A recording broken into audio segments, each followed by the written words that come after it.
ఈ విషయంలో మరి మరింత డిపార్ట్మెంట్ సహకారం కావాలంటే మీరు దయచేసి ఆ కన్సర్న్ చీఫ్ ఇంజనీర్ అడగండి. మరి రామారావు పాటిల్ గారికి నేను చెప్పేది ఏంటంటే తప్పనిసరిగా ఈసారికి మేము ట్రాన్స్ఫార్మర్స్ ఎలక్ట్రికల్ ప్యానల్ అన్నీ మేము చేయిస్తాం.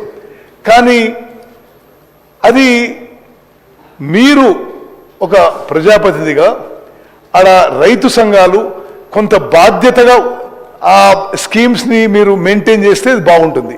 ఆ స్కీమ్స్ యొక్క సెక్యూరిటీ కానీ ఆ స్కీమ్స్ యొక్క మెయింటెనెన్స్ కానీ ఈ మారుమూల ప్రాంతాల్లో ప్రతి చిన్న లిఫ్ట్ ఇరిగేషన్కి గవర్నమెంటే సెక్యూరిటీ ప్రొవైడ్ చేయాలంటే వీలు ఉండదు.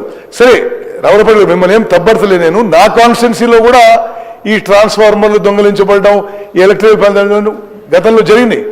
బట్ దానికి మనం కొంత కలెక్టివ్ రెస్పాన్సిబిలిటీ డిపార్ట్మెంట్ కూడా ఏం చేయాలో చేస్తాము. మీరు కూడా ఒక ప్రజాప్రతినిధిగా చేపట్టి ఆ రైతులను కూడా మరి ఇంకా రెస్పాన్సిబుల్ చేస్తే బాగుంటుందని చెప్పి నేను మీకు మనవి చేస్తున్నాను. రామారావు పాటిల్ గారు, మరి మీరు చెప్పిన ఇతర విషయాల్లో కూడా తప్పనిసరిగా మీరు ఇంకేదో ఒక ప్రాజెక్ట్ చెప్పిండ్రు, అది తప్పనిసరి కూడా మేము చేపడతాం. ఇది పాయల్ శంకర్ గారు, మీది ప్రత్యేకంగా నేను ఎందుకు ముందు ప్రస్తావిస్తున్నాను అంటే మీరు చెప్పిన ప్రాజెక్టు మేము కేటగిరీ ఏ కింద ప్రయారిటైజ్ చేసుకున్నాం. మరి గౌరవ ముఖ్యమంత్రి గారు, గౌరవ ఉప ముఖ్యమంత్రి గారు మేము అందరం కలిసి ఏ నిర్ణయం చేసినామంటే గతంలో ఇరిగేషన్ మీద చాలా ఖర్చు చేసి చాలా తక్కువ ఆయకట్టు వచ్చింది. ఇది నేను రాజకీయ విమర్శ, ఇది వాస్తవం, ఇది ఫ్యాక్ట్స్. గతంలో 10 ఏళ్లలో 1.81 lakh crores ఖర్చు పెడితే మరి ఆయకట్టు వచ్చింది చాలా తక్కువ. ఇప్పుడు మేము ఈ లిమిటెడ్ రిసోర్సెస్తో తక్కువ ఖర్చుతో ఎక్కువ ఆయకట్టు ఎట్లా ముందుకు తీసుకుపోవాలనే విధంగా ముందుకు పోతున్నాం. మీరు చెప్పిన చనాకా కొరాటా ప్రాజెక్టు మా కేటగిరీ ఏ ప్రయారిటీలో ఉంది. తప్పనిసరిగా మేము అతి త్వరలో వార్ ఫుటింగ్లో మీ ప్రాజెక్టు పూర్తి చేస్తామని చెప్పి ఈ సభాముఖంగా మీకు మనవి చేస్తున్నాను నేను. అదేవిధంగా మరి మందుల శామ్యుల్ గారు చెప్పిన విషయాలు కూడా నోట్ చేసుకున్నాం. మరి పల్లా రాజేశ్వర రెడ్డి గారు, మీరు దేవాదుల ప్రాజెక్టు మీద నేను దేవాదుల ప్రాజెక్టు స్వయంగా విజిట్ చేశాను. We're committed to completing Devadula project. గత 10 ఏళ్లలో దేవాదుల ప్రాజెక్టు పనులు ఇంకా వేగవంతంగా జరగాల్సి ఉండే, చాలా చోట్ల ల్యాండ్ అక్విజిషన్ కూడా ప్రాబ్లమాటిక్ అవుతుంది. ఒకటి స్పీకర్ సార్, మీ ద్వారా సభ్యుల ద్వారా నేను ఒక విషయం మనవి చేస్తున్నాను. ఒక ప్రాజెక్ట్ కన్సెప్చువలైజ్ చేసినప్పుడు ప్రాజెక్ట్ మీద ఎక్స్పెండిచర్తో సహా అప్పుడే ల్యాండ్ అక్విజిషన్ చేస్తే కొంత రీజనబుల్ ఖర్చులో పనులు పూర్తవుతున్నాయి. కానీ మరి హెడ్ వర్క్స్, ఈ తతిమ వర్క్స్ అన్ని ముందు చేసుకొని మరి ల్యాండ్ అక్విజిషన్ చివరికి వదిలేస్తే ఆ ప్రాజెక్టు పనులు మొదలుపెట్టినప్పటి సంది ఈ రోజుకి 10 ఏళ్ళు దాటుతుంది.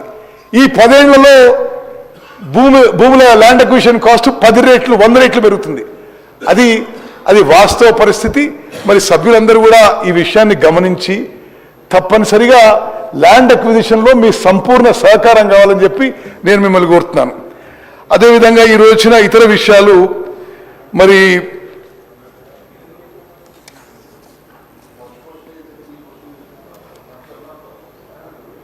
కౌశిక్ రెడ్డి గారు చెప్పిన విషయం కూడా తప్పనిసరిగా పరిగణలోకి తీసుకొని స్టడీ చేసి మళ్ళీ మేము రిప్లై ఇస్తాం దానికి.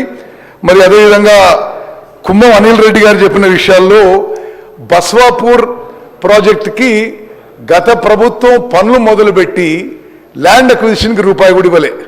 దానికి ఒకే చోట ల్యాండ్ అక్విజిషన్ R&Rకి 100 కోట్లు అవసరం ఉంటే మా ప్రభుత్వం వచ్చిన తర్వాత 50 కోట్లు విడుదల చేయడం జరిగింది. మరో 50 కోట్లు త్వరలో విడుదల చేసే ప్రయత్నం చేస్తున్నారు. అదేవిధంగా మీరు చెప్పినట్టుగా ఆ ప్రాజెక్టు కాలువలు ఒక దగ్గర హైవేని క్రాస్ చేయాలి, ఆ విషయం కూడా ఒక కాంప్లికేటెడ్ ఉంది, అది కూడా మేము పరిశీలన చేస్తున్నామని చెప్పి నేను మనవి చేస్తున్నాను. మరి పిప్లీ లిఫ్ట్ ఇరిగేషన్ స్కీమ్, మహేశ్వరి గారు నేను మాట్లాడండి. పిప్లీ లిఫ్ట్ ఇరిగేషన్ స్కీమ్ కూడా ఎవరు, పాయల్ శంకర్ గారు మీరు చెప్పారా? పిప్లీ లిఫ్ట్ ఇరిగేషన్ స్కీమ్ రామారావు సాబ్ आप बताया शायद पिपली लिफ्ट इरिगेशन स्कीम. अच्छा, पिपली लिफ्ट इरिगेशन स्कीम కూడా ఈ ప్రభుత్వం ప్రయారిటైజ్ చేసి హైయెస్ట్ ప్రయారిటీలో పెట్టుకోవడం జరిగింది. పిప్లీ లిఫ్ట్ ఇరిగేషన్ స్కీమ్ కూడా మేము వార్ ఫుటింగ్లో పూర్తి చేస్తామని చెప్పి నేను మనవి చేస్తున్నాను. అదేవిధంగా